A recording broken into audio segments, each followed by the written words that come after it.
This incident happened in the month of July and in September sent shocking waves in the working community.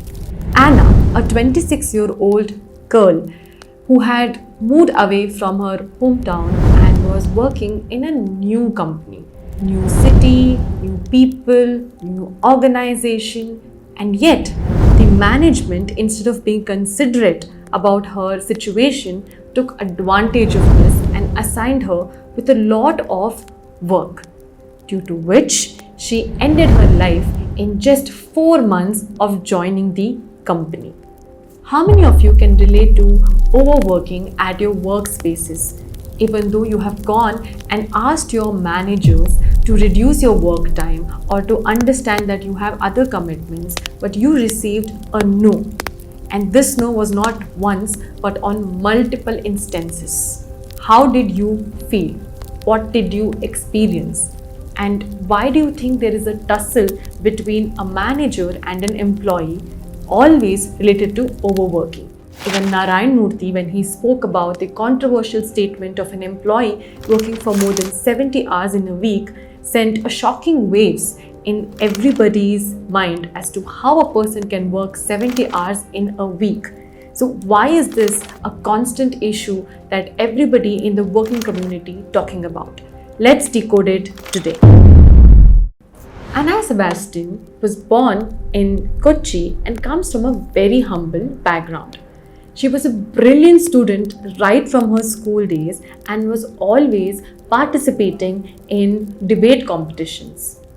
In her 12th grade, she even got an opportunity to represent her school in the US, but due to certain financial concerns, she didn't go. After her 12th grade, she decided that she wanted to become a chartered accountant.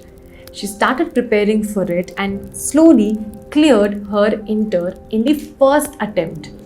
In November 2023, she wrote her final exam, and in Jan 24, she cleared it. Her final end goal was to work in UN for humanitarian causes.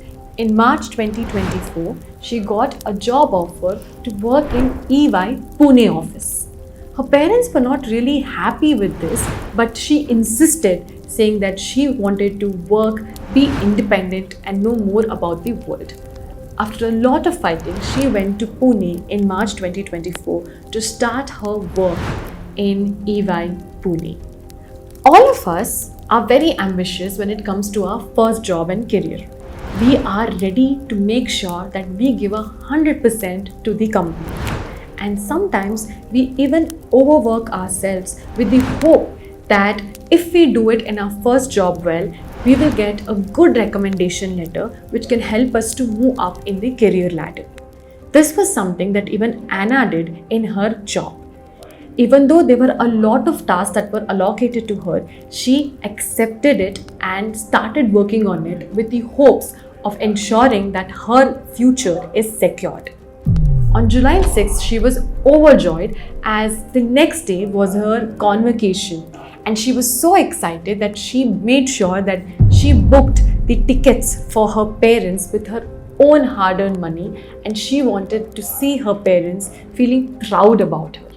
But when her parents came on July 6th, that's when they discovered the shocking situation in which Anna Sebastian was living in. Although they had heard a lot about it in the phone conversations, but this was their first-hand experience in watching their beloved daughter go through the work-life imbalance and the work stress scenario.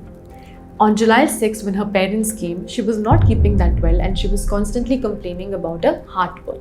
When they called the doctor and did her ECG, they found out that she was doing fine, and the doctor informed the parents that she was not getting enough sleep and was not eating on time, and they requested her to do it so that she can be more rejuvenated and have more energy during the day.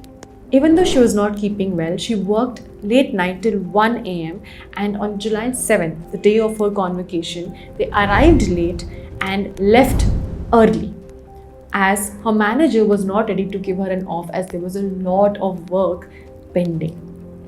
Within few days after this incident, Anna Sebastian was no more. And her mother, she wrote in the letter what had exactly happened to Anna in that 4 months of her working in a corporate firm such as EY. Whenever Anna used to speak to her parents, she was constantly telling that she had a lot of work and many a time she used to come home late. She was always glued to her laptop and never did anything for herself. She is a girl who was an all-rounder from her childhood. Right from playing badminton to indulging in art and craft, she was always doing something. Now imagine you've come to a new city, new people, new work, and there's a lot of pressure on your first job. Now you're only doing your work, you're not doing anything else that can rejuvenate you. This was something similar happened to Anna. She was only working and sometimes she was overworking herself for more than 14 to 15 hours, and she was not eating on time, she was not sleeping on time, and there was no break for herself. Even on public holidays and other days, her manager used to give her work very late at night and often give unrealistic deadlines for her to attend to.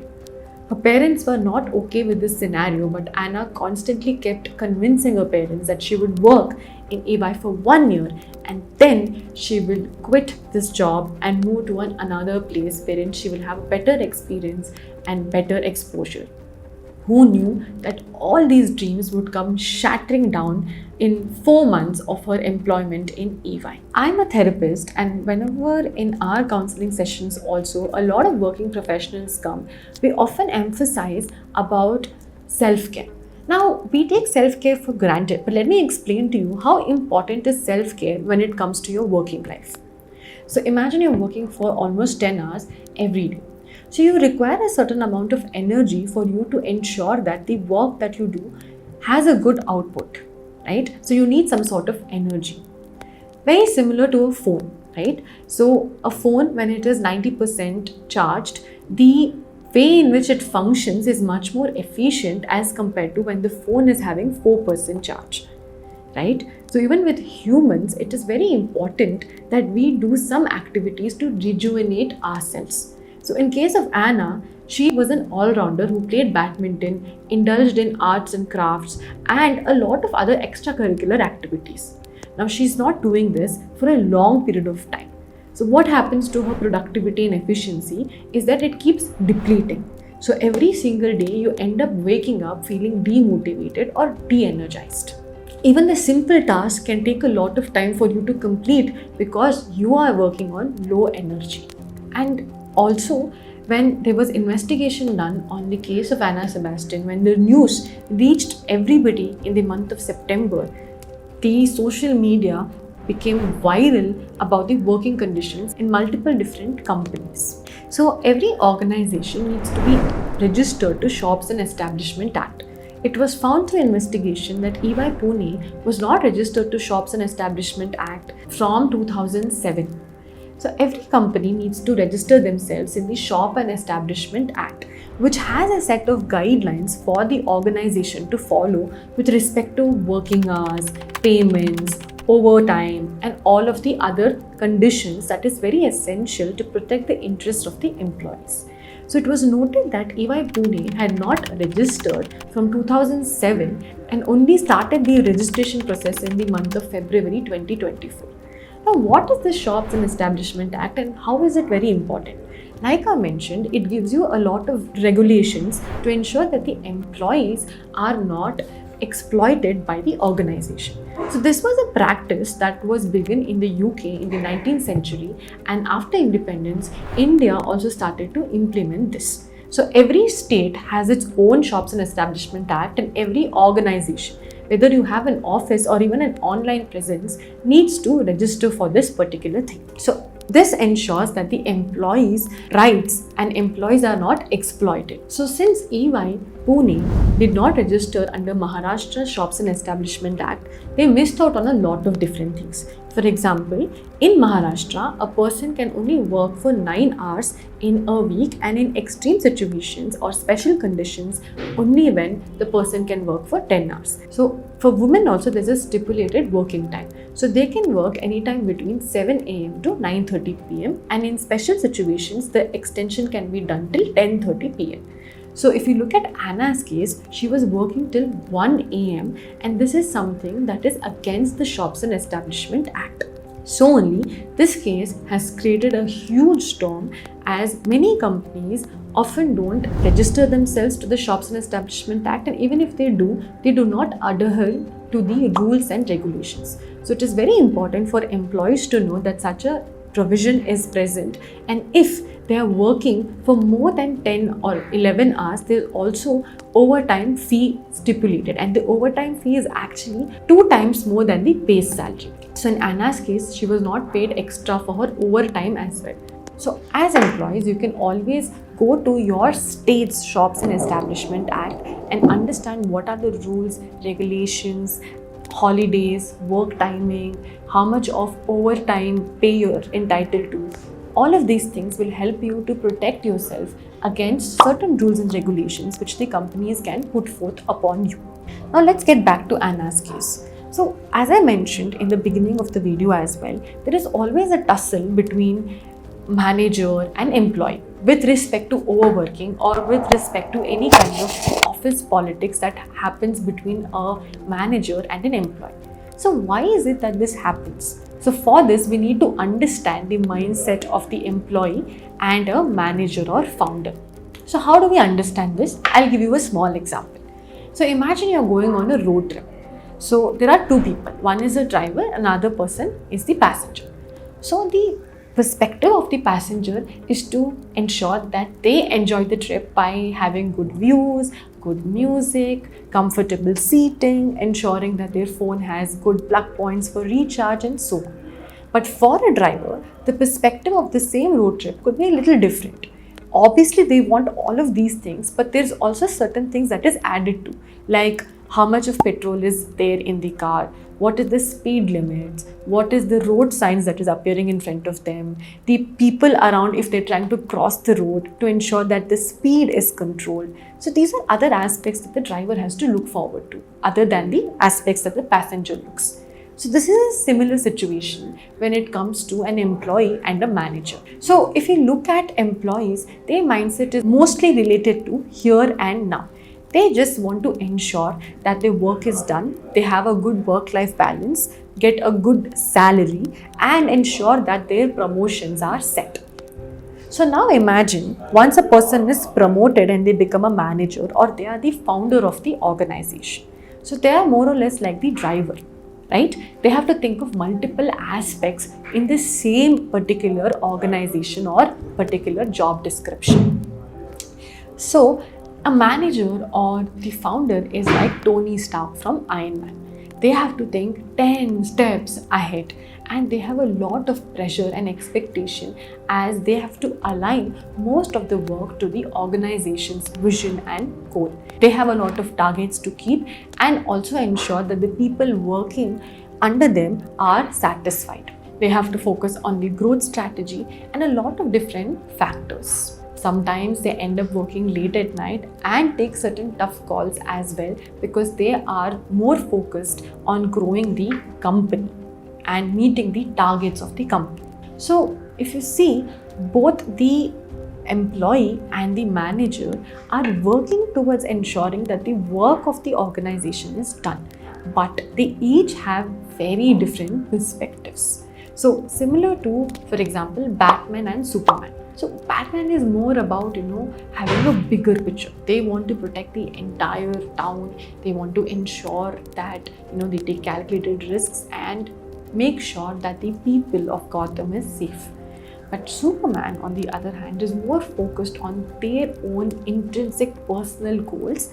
They're not much interested towards ensuring that the entire city as a whole is protected, but it's more to do with what is the best that one can do from their own resources and how they can grow up in the ladder.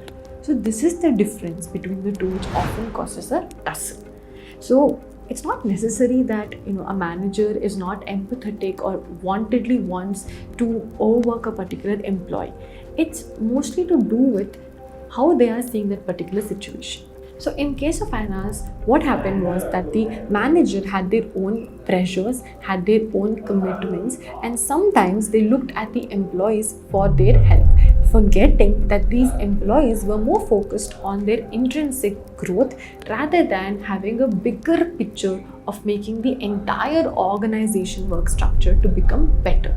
So a manager has a very different job description as compared to an employee. To ensure that cases like Anna doesn't happen in your organization, there are certain things that the manager and the organization can keep in mind. We all know in work there is always tight deadlines and a lot of work and less people to work with. So in that scenario, you can always explain to your team what is the deadline, how much of task is expected to be completed within a stipulated time frame, and the reason behind why we are working towards a particular project. Because this can really instill that sense of this is also my job and I'm supposed to complete it. And there is some sort of organization, there is always a lot of deadlines and very little people to work on. Any organization, small or big, we often take in clients and we promise them the moon, because of which there is tight deadlines and there is difficulty to meet these deadlines. So in that situation, as a manager, what you can do is explain this particular situation to your employees. You need not go and explain every single thing, but at least tell them what is expected out of them and if this particular expectation is realistic. Because sometimes what is expected from the employee is so unrealistic, such as working 20 hours, 23 hours in some scenarios, if the project deadline is approaching very, very close. So in that scenario, try to keep a realistic deadline and expectation from your employee and split the work amongst the team. In some scenario, yes, it is not possible as everybody has an expertise and a specialization. In those scenarios, what one can do as an empathetic manager is if somebody is working overtime for that particular week, in the upcoming week, if there is not that much work, you can give them a compensatory off so that the employee also feels that, okay, when there is work, there is an expectation from them to work long hours. But when there is no much work, then they can take a compensatory off for all. It's always good to have that work-life balance. Look at European countries. Everybody aspires to work over there because of that good balance that they provide. Because when there is a good balance, an employee is happy from within. If they are not happy, then even a task which is going to take 1 hour can take 3 to 4 hours, which is going to cost a lot to the company end of the day. So Indigo Airlines as an organization, they work 24/7. Because there is always flights and people traveling from one destination to another destination. So over here, for off, so they ensure that the employees who have that particular festival, they get priority in taking off as compared to people who are not having that particular festival. In this way, everybody gets an opportunity to enjoy the festival, and on the day when they don't have that particular festival, they can work and give the opportunity for other employees to take off and enjoy the festival with their family. Practice that Indigo as an organization follows. End of the day, if the employee feels that the company cares for them, then they would definitely give in their 100% to the organization.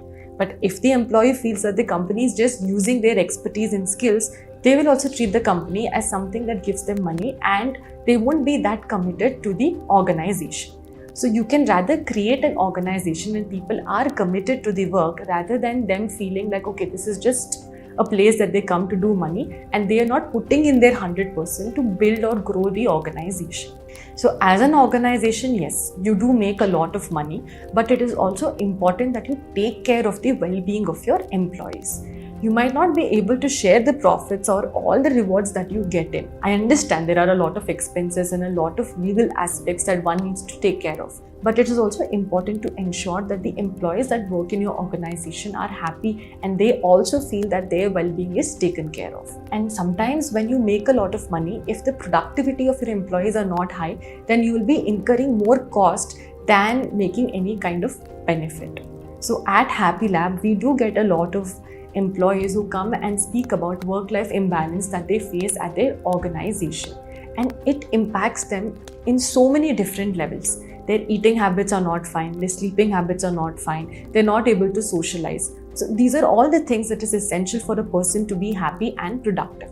If these aspects are not correct, then it leads to a lot of other illnesses like hypertension, stress, depression, stroke, heartache, and so many other ailments which can be so dangerous that it can even take away the life of a person, like how in case of Anna's. So it's important that as an organization, we take care of not only the wellness of our employees, so create a space in such a way that people are happy, healthy, and are willing to come and work in your organization. Work is just one part of your life. It's not your entire life. So you don't have to burn up yourself with that aspiration that, okay, at the age of 40, I'm going to retire and that's it, I'm not going to work. That is creating a pedestal for unrealistic expectations. Many a times, because of this expectation, people push themselves to work for 20 hours. And this can sometimes even take away your life at a very early age, and the aspiration to retire at the age of 40 might never really happen. So it's always good to have that particular balance in your life and take care of your health first. Thank you for watching, and if you like such kind of content, don't forget to share, subscribe and hit the like button.